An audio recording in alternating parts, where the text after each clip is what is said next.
So I would like to start with acknowledging that the land on which we gather tonight is a traditional territory of Coast Salish people, specifically the shared and ceded traditional territories of the Squamish and Tsleil-Waututh nations. And we're very grateful for the opportunity to live and learn on this territory. And the more I learn, the more I'm humbled, and I really appreciate this land. So thank you.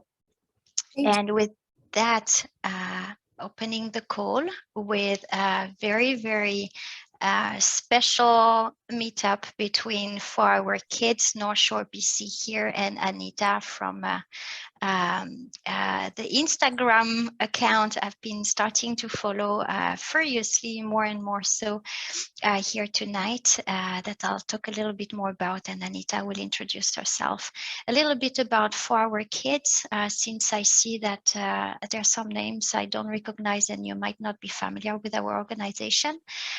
So we are a national organization. We're a network of parents and grandparents run almost entirely by volunteers like myself and Lona and Julia that are on the line as well. And each chapter or each location is self-organized and organizes things that they feel is more helpful in their region to address climate change.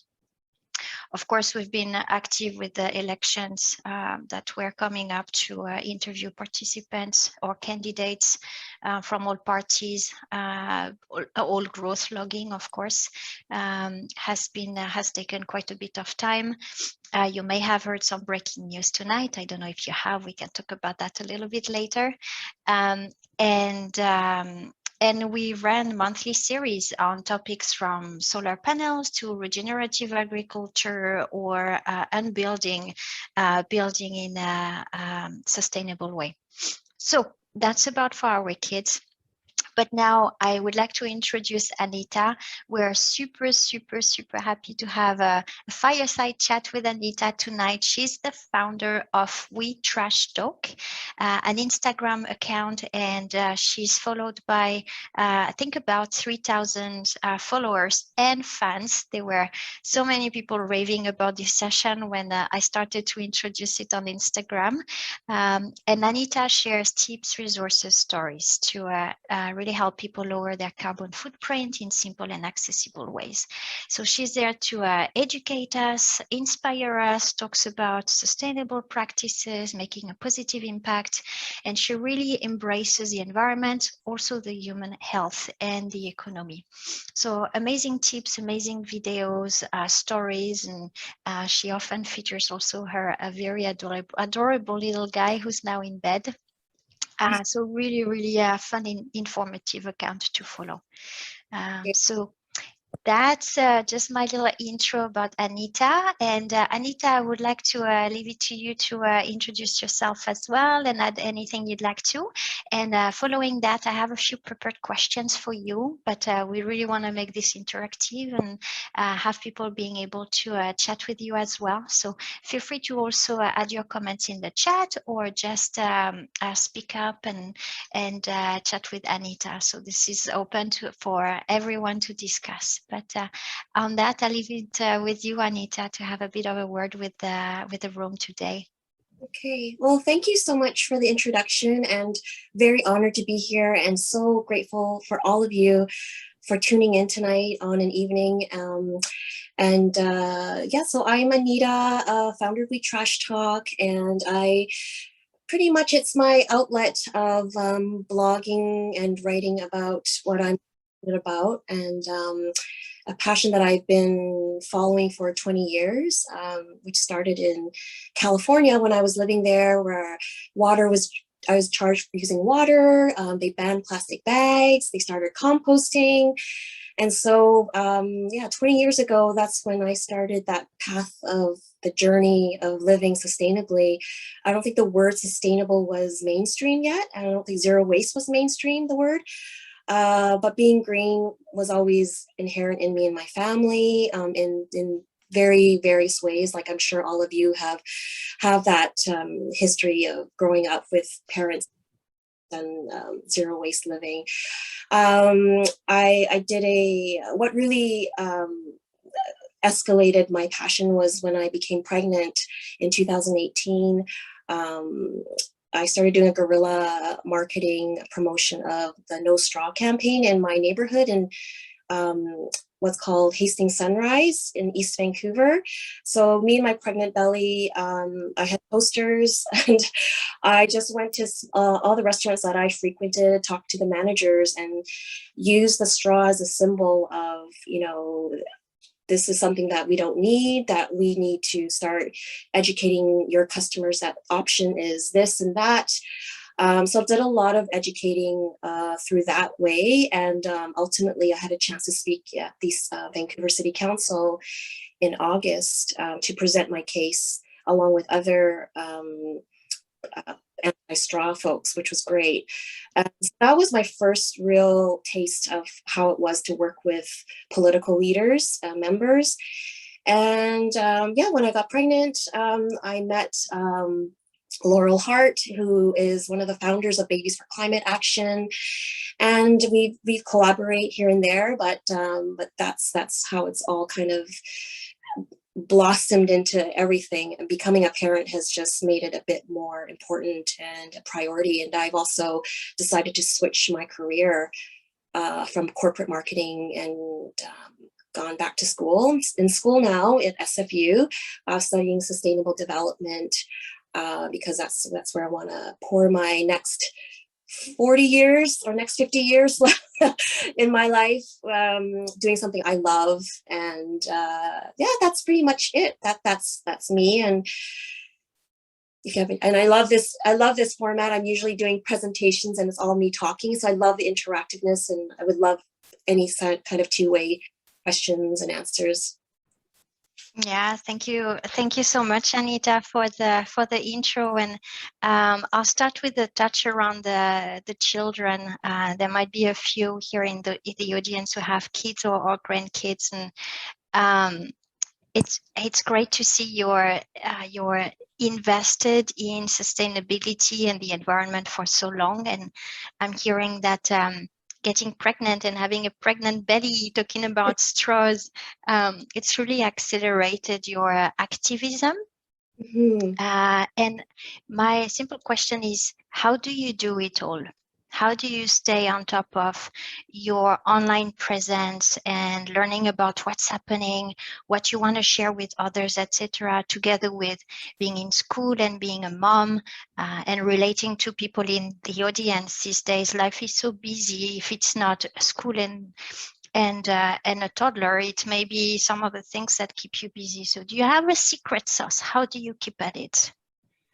I think all of us have a secret sauce. Everyone here in this room I know, but my secret sauce is I do dedicate 1 hour of my day of just social media, whether it's, sometimes I'm hiding in the bathroom, and I try not to do that. And I try not to have the phone in front of my child, but I designate 1 hour when I'm actively creating content, thinking, writing. And so if I designate that, I kind of get that out of the way, and then all the priority stuff is caring for my child, making dinner, doing my schoolwork. My schoolwork is priority because I work with a lot of young students, and it's all group work, so that's huge. But designating routine, just like what we do with children, is kind of what I have to do every day. And because I really try hard not to do too much phone exposure. Mm-hmm. Always follow my own rules, but if I have that kind of in the back of my mind, is just kind of designating time for that. And I read something where, if there's one thing you want to do that you just never have time for, 20 minutes is the key time, is actually. So 20, if you can, brushing your teeth or having coffee, take the 20 minutes, because it's not too long, it's not too short. That's actually a very doable time. So that's just a key thing I heard from a TED Talk a long time ago. Yeah, thank you for the tip, and being diligent, keeping at it, and trying to stay on top of it. Super. Awesome. Thank you very much. So another piece I'd like to ask you is about let me step back. You do posts around informing others about what's happening and where they have an opportunity to really take action, such as march during the global climate strike that just happened on Friday, for example. And sometimes you also provide some really light-hearted tips on doing some toys or games with kids with cardboard, which is amazing, just using what you have. Doing that balance, how do you find, how do you not fall into the doom and gloom? Because there's just so much difficult messages and the planet is in such a bad state.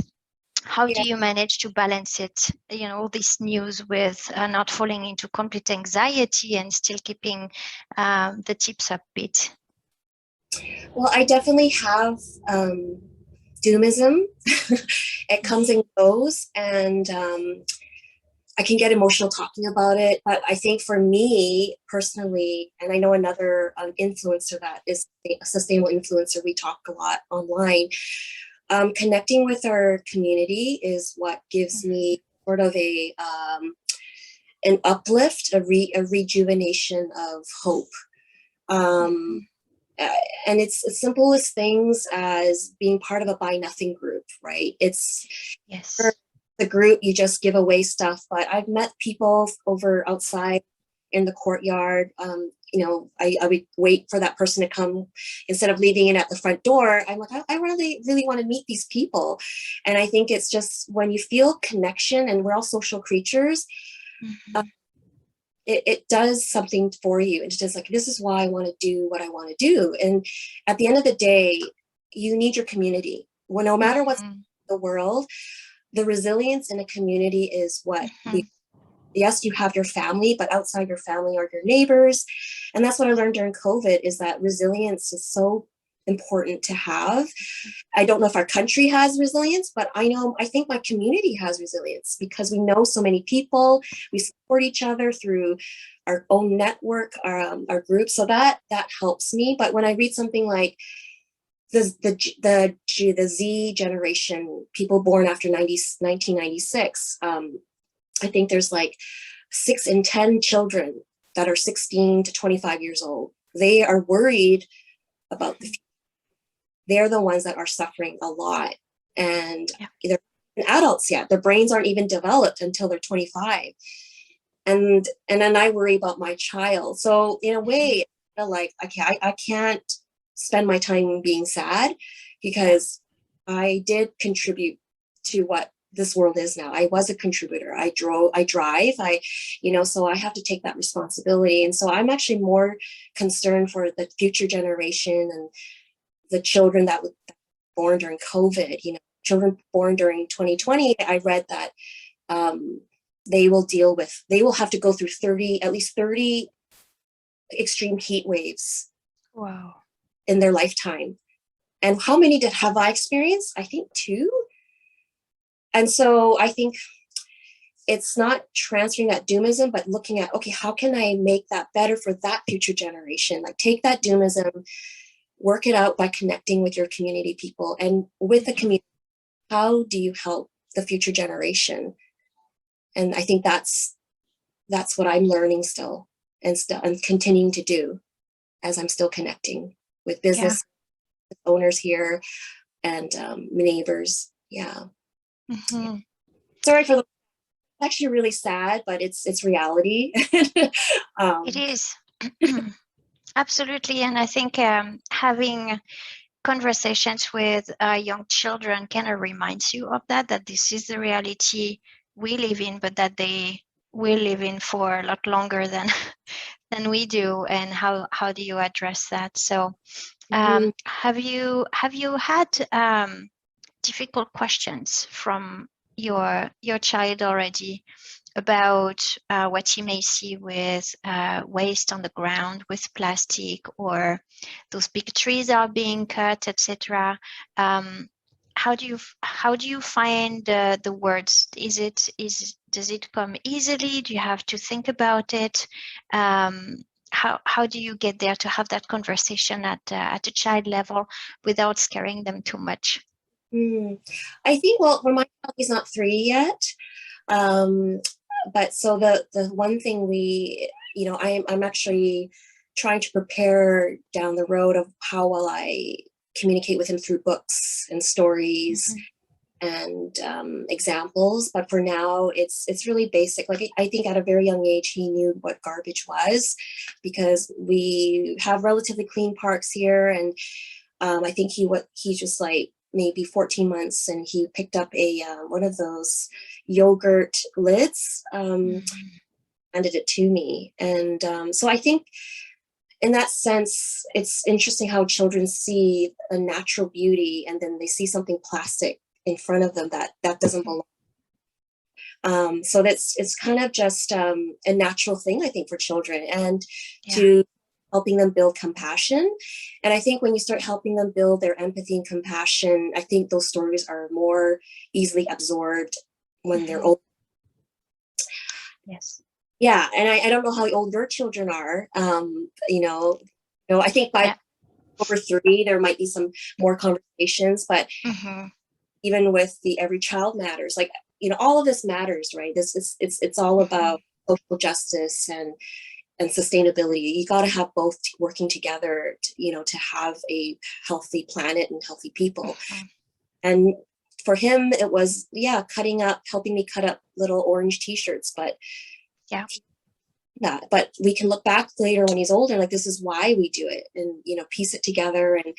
And I think that's something I'm actually looking forward to do with dialogue. Right now, he's just talking about things that he's just learning to talk, so it's a bit but modeling is a big thing at home, and he's picked up a lot through that, and vocabulary like donation, recycling, compost. He's picked up those words as well, so it's kind of interesting to see and fun that way. But I think with older children, you can get a lot more ahead of that, but for now, it's really big. It's great, and starting early makes such a difference, because it's less confusing for a child when you start from the get-go with the principles and values that they just understand. So I have twins, a boy and a girl, and they are 4 years old right now. They're turning 5 at the end of the year, and they absolutely love their little grabbing sticks. Oh, that's great. And we go regularly grabbing plastic, but you can tell sometimes there's complex problems, because now they think plastic is evil, because don't put it in your mouth, it's toxic. So they know it's not great, but they do have plastic toys. It's very difficult to have a house with 0 plastic, because we just can't. We're so dependent on it. So they are trying to reconcile, but I really like this, but you're telling me it's plastic, so I know it's not great. What should I think about it? So that's where they are at the moment, to try to reconcile. There's something that's not good, but I have to live with it, and how do I deal with that? So I'm starting to see the thinking process, and it's they're just I watch them express what I go through as an adult as well, because I want to be less dependent on plastic, but I do have plastic things around me, and sometimes there's no option, or the options are coming from another place where you have all the carbon emissions to bring them here, or it's 5 times the price, and should I do this or not? So they show us in a very simple way how we really have to reflect and think about what we have around us. I think it's very important to, and we can't have a non-plastic. There's the very disposable plastic, right? But there's plastic that I have Fisher-Price toys probably from 30 years ago. They may be toxic, but I took it out when Julian was old enough that he wouldn't lick the old Fisher-Price toys. You buy secondhand, right? So that kind of plastic it's been through so many plays and households.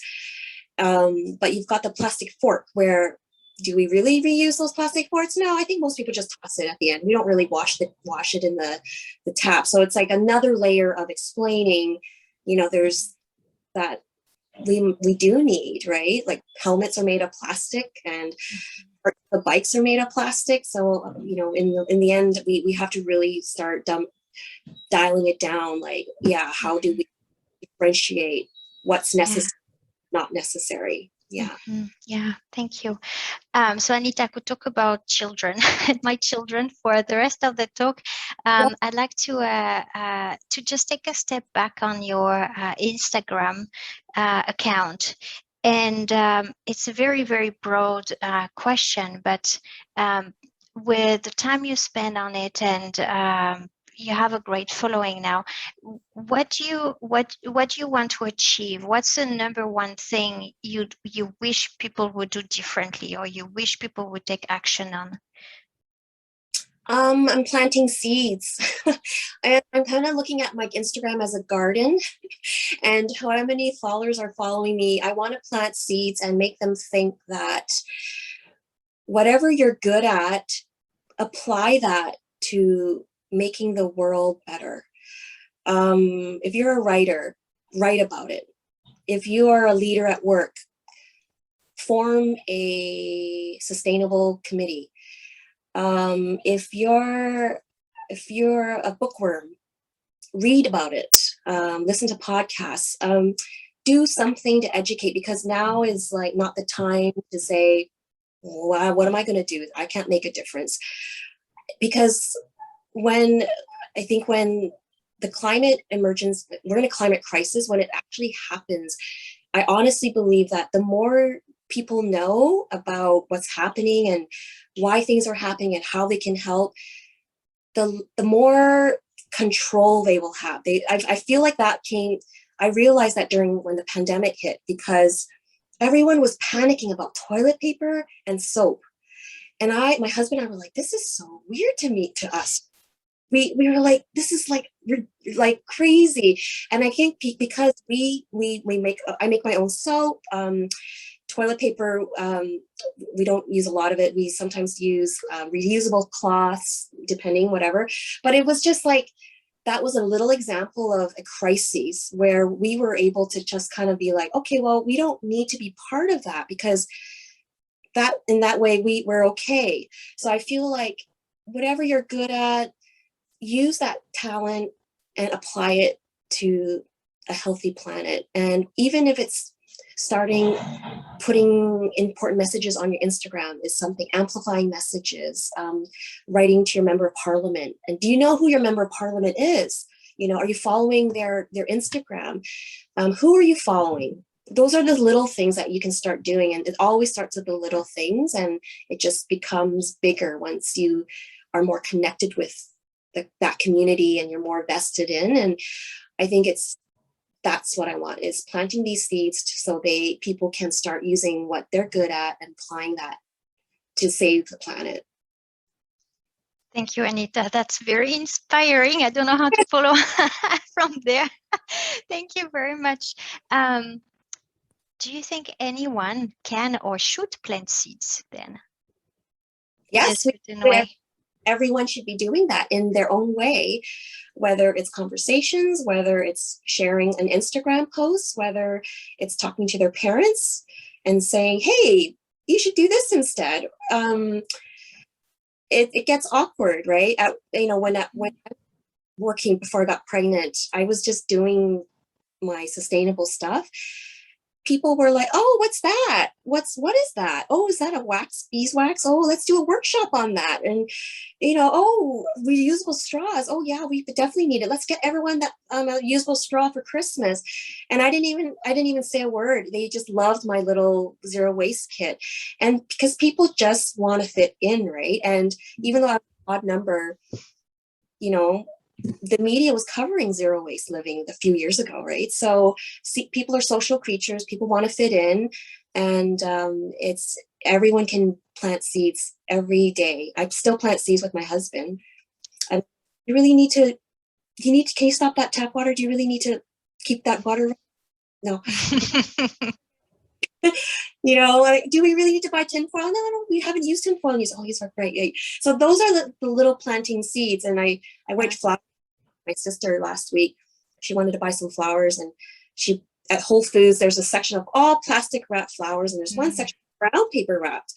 And I'm like, why don't you just go with the brown paper wrap? And it looks prettier. And that, you know, she's, oh, you're right. And it's better, right? I'm like, yeah. And that was planting a seed. And I think I'm going to follow up with her after this, but I think that helps people kind of shift their thinking. Someone they know telling them rather than reading, maybe. So that's yeah. Yeah, thank you very much. I wanna just add that if anyone wants to ask a question or just chime in, please feel free to either do so in the chat, or you can just go off mute and participate as well. So please feel free to. It's a very casual gathering here. Very casual. I wanted to add that I had a very similar experience. So with posting a little post on Instagram, I did a little series about plastic and some substitutions or substitutes to plastic on a day-to-day in the kitchen and for cleaning. And I did that on my on the 4-Hour Kids platform. And I thought I'm going to get out of my comfort zone and do to my entire Facebook group and to my personal Instagram. And it takes a bit. It did take quite a bit of time, and I have to write the updates. And I participated in the Plastic Free July challenge as well. Oh, that's which awesome. was quite interesting. But now what's really fun is I've had a few instances where friends have been asking me, hey, where do you get your bulk stuff? I saw you had some mason jar things and I want to get away from plastic. And then the husband contacted me and said, what have you told my wife? Because she has me getting those glass jars now. And just yesterday I had randomly a friend asking me, hey, do you have a more sustainable thing for razors? Because I'm fed up of always buying those plastic razors and it's disposable. I'm like, yes, actually, there's a company from Vancouver who makes some in metal. So it's great. So you don't really see it right away. And that's only the feedback I've been given verbally. And it doesn't include probably those who I don't even know have started doing things differently because they've seen, they've had the spark, and then they're going to influence others who are going to influence others. So just one little action, and sometimes going out of your comfort zone and sharing what you're doing, or sharing the actions you're taking can really make a difference. And rallying back to the community, Anita, the doom and gloom and the anxiety can really spike up for everyone. And seeing something positive like that, where it has a ripple effect, is really really important. So I want to encourage everyone here to plant seeds if they can. Yes, I love that.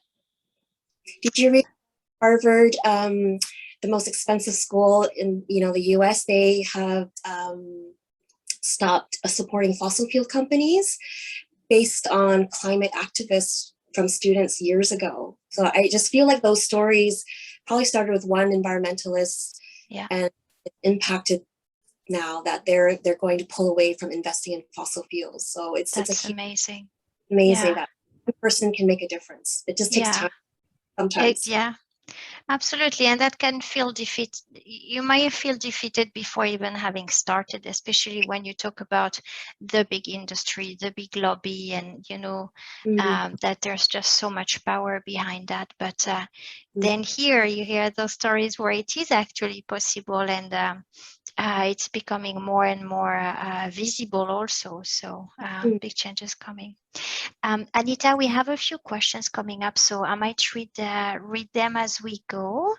We have a question from Julia. Do you have any alternatives for plastic bags for storing vegetables in the fridge and bread in the freezer?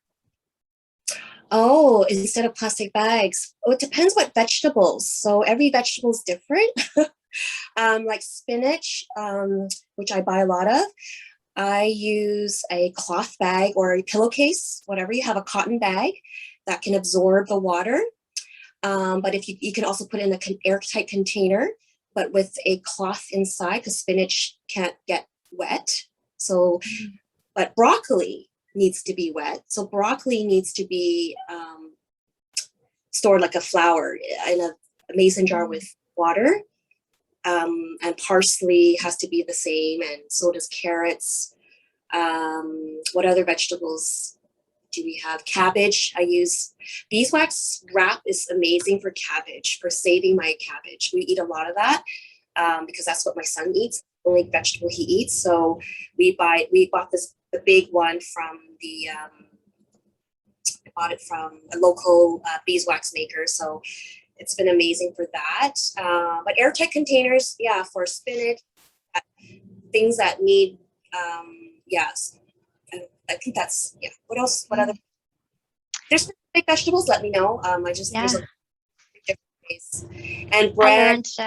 I learned recently about carrots. Sorry, I'm gonna add carrot. That now I put them in water, submerged in water in a container in the fridge. A hack I learned on Instagram, and it's amazing. It keeps them super fresh for very long. Totally. And bread is great. Even if you don't want to use plastic bags, we keep our plastic bags. Like you don't have to get rid of all your plastic bags. Like we reuse our plastic bags over and over and over again. And we also use these. Like this is actually a twist tie from beeswax wrap. So I was in this first time by the local beeswax maker here, but I had a few that couldn't wrap anymore because they lose that stickiness. I just trimmed a bunch of them and I saw it. So now I just use them to tie the end of the bag in the freezer of whatever I'm storing, and I can compost it once it's done. So it's better than those wired ones. And they're great for tying up plants together. Like I use twist ties sometimes. I used to use twist ties to tie my plants, the long ones. Now these are great. You just trim your old beeswax wraps and they are, yeah, or a old cloth that you have. Awesome. Amazing. Thank you. So there's so many things people can do, and it does take time. You just don't do a switch from one day to the next. But when you think, okay, I'm going to get started and be more sustainable, it can feel very overwhelming. And then there's this big star of the zero waste where you have no waste, and it feels quite unachievable sometimes. So do you think that some people may just think it's too hard and just avoid getting in that direction in the first place? I think so. I think the term zero waste, I really don't like that term. It's just like there is no such thing as zero waste, like because it took waste to create a lot of things, right? Like the mason jar symbol. I just don't think that's that's very intimidating for a lot of people. That there was this symbol where someone put, oh, this is all the garbage I created in 1 month, all the garbage. But I'm like, well, there was waste that created what you just had. So it's very misleading, but I'm sure it inspired other people. I think it's always about choosing the best options. That's what my philosophy is. Do you choose, when you buy pasta, if you're buying package, do you choose one with cardboard packaging or plastic packaging? Let's go with the cardboard. If you're buying peanut butter, should I buy the glass jar or the plastic? Well, I'm going to go with the glass jar. So it's always that better option, the better zero waste out there. Yeah, especially if you start thinking about, carbon emissions, because my apples, I see some apples in a plastic bag from BC, and I see some apples from Florida without a bag. So, it's sometimes it's tricky, and there's no zero waste for sure. And you have to think carefully now when you buy anything. And on the buying and trying not to be wasteful, I'm going to link to a question from Laurel here, which is, do you hoard? Are you a hoarder because you don't want to waste, so you keep? Asking for a friend here. Yes, I'm a hoarder. But I've hid in a very good way where my husband doesn't see them. Like we have shelves that put it on top. A cardboard, like I have like this right next to my desk. It's all here. It's like so much. Amazing. It's hidden on my desk. So I only keep certain things. I keep bubble wrap because I bought I sell used items online and I ship them. So I pick up free bubble wrap. So I have a cabinet of that. I do hoard, but they eventually get used. They get a second, and that's my way of I know it's not upcycling, technically it's downcycling, but I am upcycling a lot of the things I'm hoarding or I'm keeping it for future use. Very good. That's being prepared. Being prepared for different situations. I will share that under my roof, my husband is the same. He's getting very tired of me keeping cardboard because also I started a few months ago vermiculture. So I have a little worm farm and I'm composting with my little worms and I am absolutely loving it.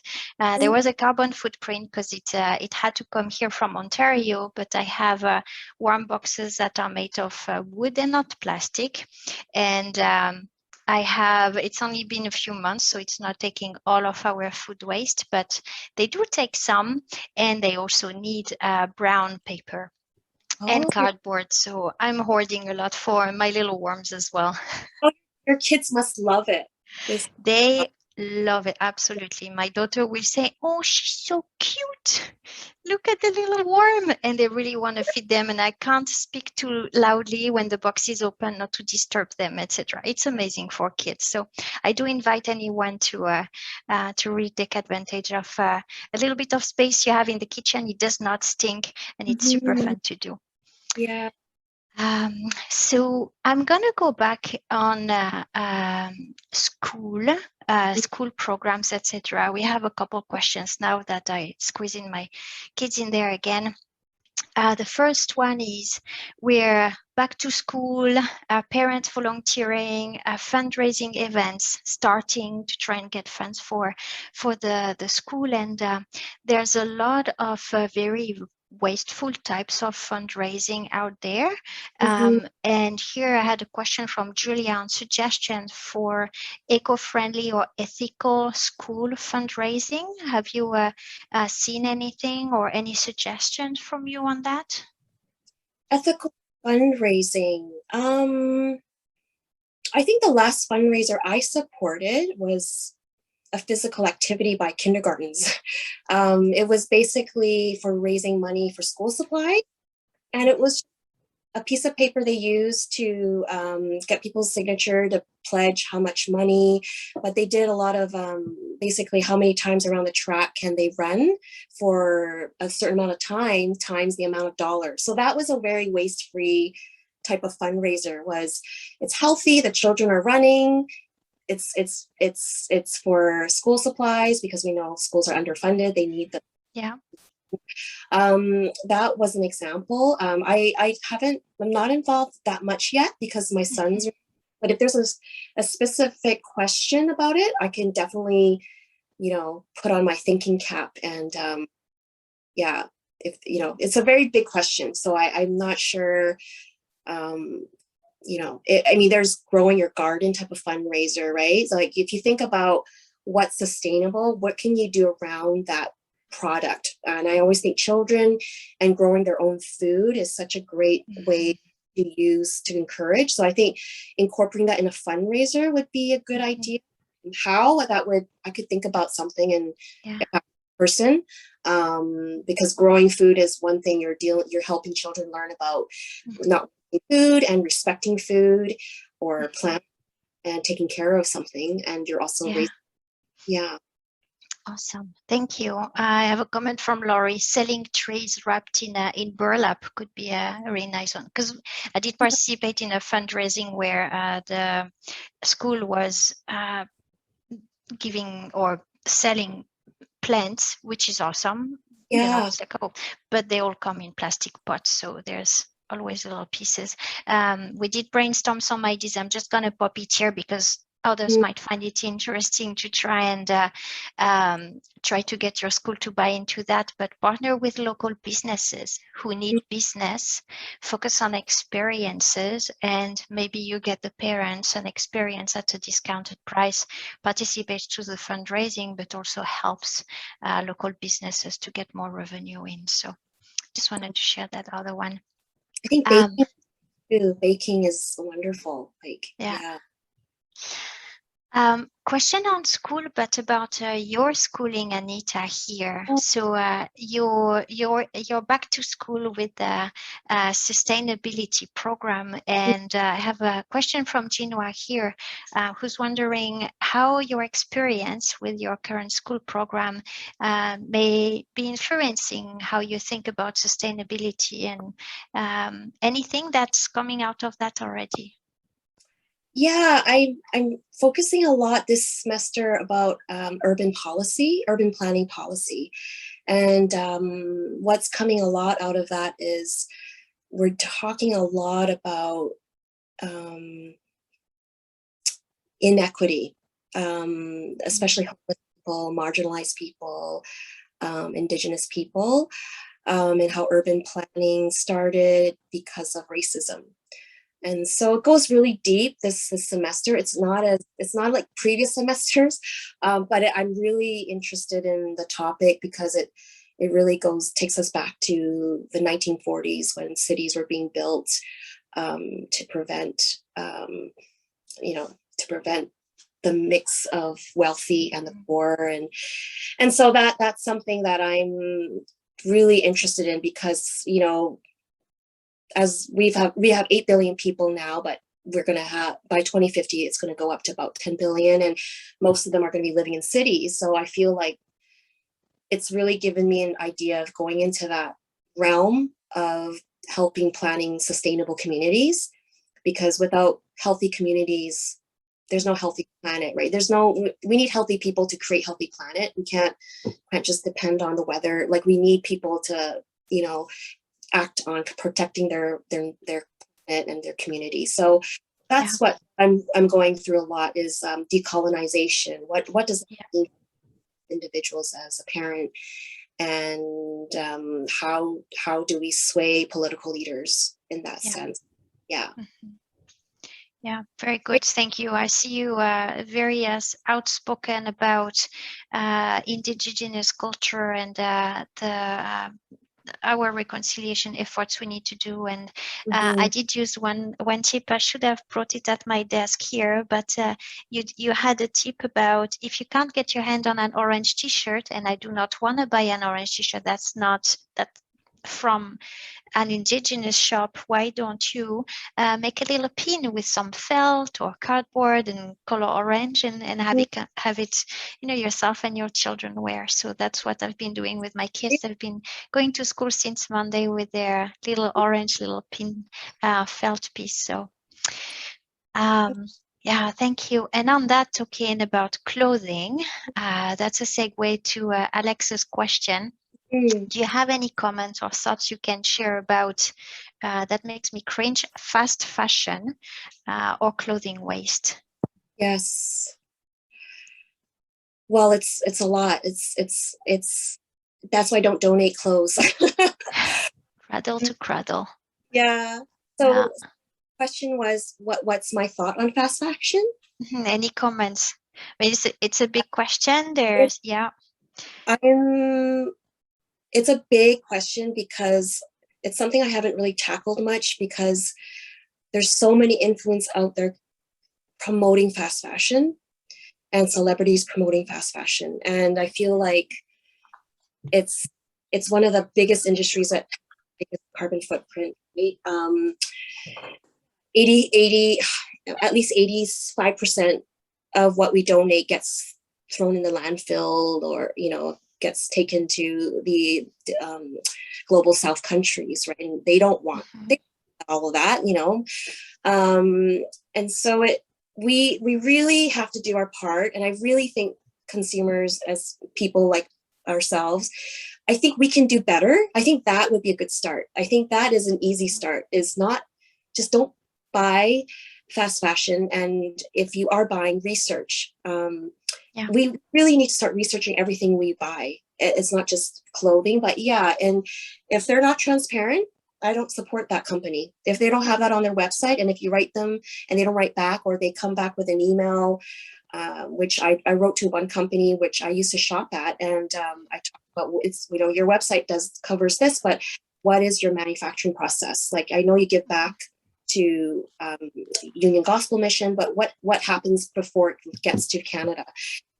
Nothing, right? And so obviously they don't have ethics. So, and I boycotted them, and I told my family to, and hopefully that planted a seed. But yeah, it's a very, I get very angry about fast fashion, actually, because it's such a not necessary thing to have. And it just gets promoted so much, especially on TikTok. Yeah, not, yeah. No, it is.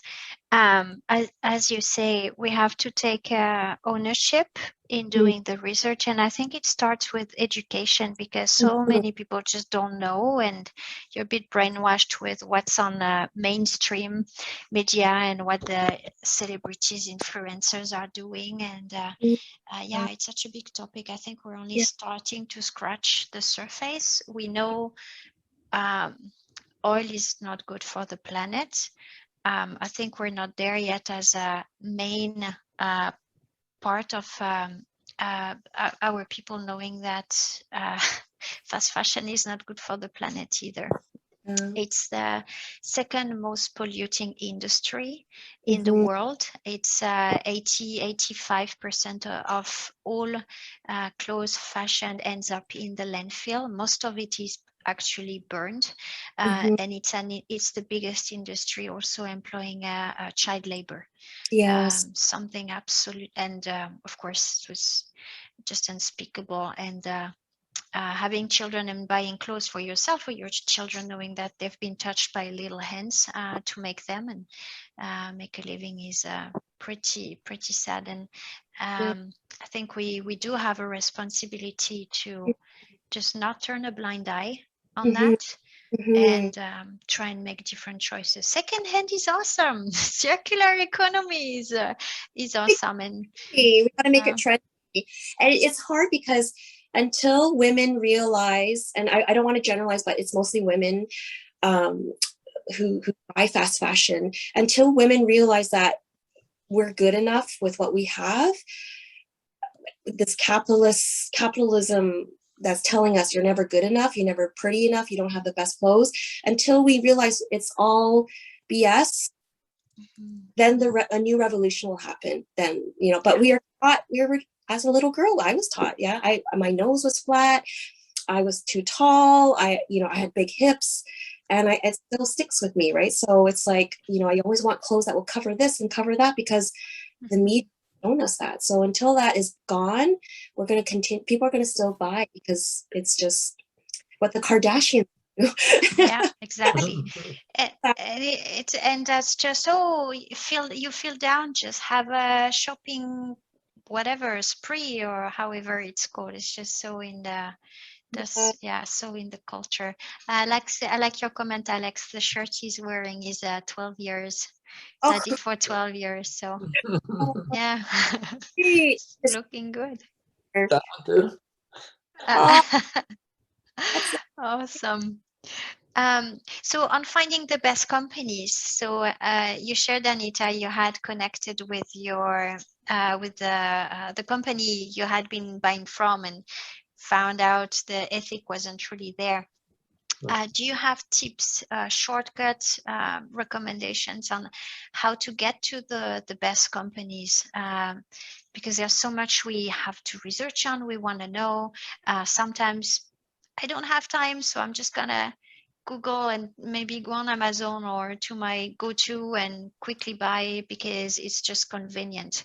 Any recommendation on how to do this research? In terms of clothing?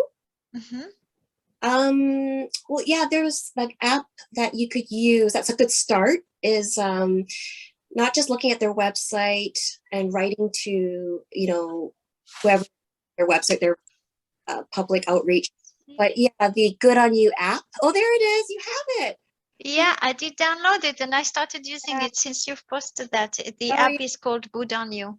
And Aja Barber. Yeah, Aja Barber is amazing account to follow. She has a book out. I don't know if it's available in Canada yet, but Aja Barber is like one of my, she's got, she's like hundred thousands of followers, yet she'll share some of my stuff, which is, she's just one of those genuine influencers that want to spread goodness. And she's very authentic, and her whole thing is about fast fashion. She has her own clothing line as well. So yeah, good recommendation there. And Zero Waste Cutie is another Instagram. I love following her. She's a young Gen Z, very intelligent. She focuses on fast fashion as well, very articulate and very good content on her Instagram. So yeah, the app is great. Accounts like that. Listening to podcasts. There's one called I like How to Save a Planet. It's all these different topics. There's a doctor that's a host, so it's really great to have some science behind a lot of the podcasts. How to Save a Planet. So yeah, things like that. I think it's just getting education, through different avenues is such a great idea. Awesome. Thank you. I've just popped up in the chat the couple recommendations you provided. Thank you so much. I see Sarah also provided the account of Aja Barber. Awesome. Very cool. I see a few here. Okay, and also on the what you mentioned earlier, Anita, think about who you follow. That's a big thing. I erased a lot of those celebrities and, what's news that's not really news. And there are people who promote sustainable living and thrifting and mending and restyling and swapping, etc. I finally got into my Buy Nothing group locally, and there's just so much you can do without buying. Mm-hmm. Okay, so I see a couple more. So we're very close to time already. That's going really fast. So I am just gonna ask a couple questions. And then we're gonna start closing. So I have a comment I'm gonna read here. Teach our children not to shop for new stuff. And it's hard because of peer pressure. Sometimes I go to a store, try things on, and leave with nothing, and that's very satisfying. I have taught that to my kids very early on. Have fun with the toys in the store because they stay in the store. Yeah. So there was a comment around how to, sorry, I'm trying to go back from Anita in another Anita. Any tips? Again, I'm going back to school here and trying to influence schools, because we really have to educate our children. And what type of conversation can you have when the school does not want to hear sustainability? They don't want to hear you talk about that, and they basically keep the concept on, we have one Earth Day, thank you very much. Oh, is that a true story? Is that really happening? Yikes. Oh, well, for me personally, I've been trying to buddy up with my child's preschool teacher, who's the owner of the preschool. And I've been telling her, this is what I do, if you ever want ideas. But if you're trying to convince, if you're talking about the principal or the teacher, if they're already naysaying, I don't know how to convince people who don't believe in it. That's something. It's for me, it's because I don't ram things down people's throat. But I do believe that using children, I think children are open to it. And it's like, do the kids want it? Like, I understand it's your classroom, but have you thought about, the children? This is what, they've got, get some parents together that this is what they're interested in. This is what I teach at home. This is how we live at home. And this is reality. I'm actually very shocked that this happened with someone here. Like that teacher said one Earth Day is enough. I'm actually going off right now. Yeah, and there was a great suggestion from Julia. Get your school community to follow Anita on Instagram and wake up. Wake up, you're in this new world. You really need to get going with the action here. And the PAC meeting, that's another one. Raise the topic with the PAC meeting. They have influence as well. You can always disguise, sometimes you can just sneak things in that they don't, it's always nomenclature, right? If you just use the terms that they're familiar with and do something that you want to do, at the end of the day, it's just executing it, right? If you get their buy, convince them in their own language, kind of go around it, and you can definitely get your way. I mean, let's stay. I'm going to figure that out. And I see that Anita actually joined a local climate action group. If you can't find your community at the school, even the PAC, just find another group that's like-minded. So, okay, so with that, I'm gonna get going with closure because I want to be very respectful of everybody's time here. And before I completely close, I want to check, Anita, if you have any final thoughts you wanted to share with the audience tonight. Any call for action? Sorry, what's the last one? Call to action. Call to action. Yeah, get everyone, follow me, because when I reach 10K, I can add links and articles. I need articles, real articles from publications. Plants, continue planting seeds. I think you all being here, you guys are ambassadors, and I know you're already doing things that are good for the planet, and continue doing that. And I hope you come away with some new ideas and inspired, and keep inspiring. I don't know, I think that's all. I'm just really grateful for all of you taking 1 hour of your time being here, and I'm so appreciative. And I might cry, but thank you so much. Thank you, Jasmine. Thank you, Celine.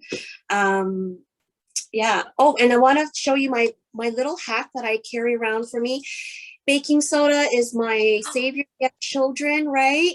It's amazing. My kid threw up a few times. This has been great. This is my little old pepper shaker that I use for everything. But this is all you need for cleaning and water. Yeah, it's magic. Absolutely. Thank you so very much, Anita. This has been such a pleasure having you. You're so wonderful to chat with, and very appreciative of you sharing your journey and your hacks, and really inspiring everyone here to do more. And I see lots of smiles. You make everybody smile. So thank you for that. And folks, if you want to know what's going on with For Our Kids, go on the website, click on I'm in, and we'll also send the recording to everyone here, so you can join from there, so that you know what's coming. Little plug for the next session on October 23rd with, I'm going to make sure I say her name correctly, Eileen Kelsey, who's the author of Climate Matters. And we're going to do a session about climate hope.